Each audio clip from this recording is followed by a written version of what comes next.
వరద ప్రవాహానికి ధ్వంసమైన స్వర్ణముఖి కాజువే వంతెన.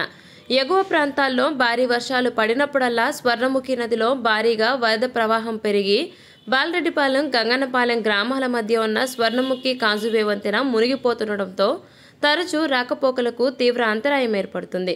దానికి తోడు వరద ప్రవాహం వచ్చినప్పుడల్లా వంతెన దెబ్బతింటుంది. ఇటీవల వచ్చిన భారీ వర్షాలు వరద ప్రవాహానికి కాజువే వంతెన చాలా వరకు ధ్వంసమైంది. ఇలా ప్రతిసారి వరద ప్రవాహం వచ్చినప్పుడల్లా వంతెన దెబ్బతిని అధ్వానంగా తయారైంది. రాకపోకలకు అసౌకర్యంగా మారింది.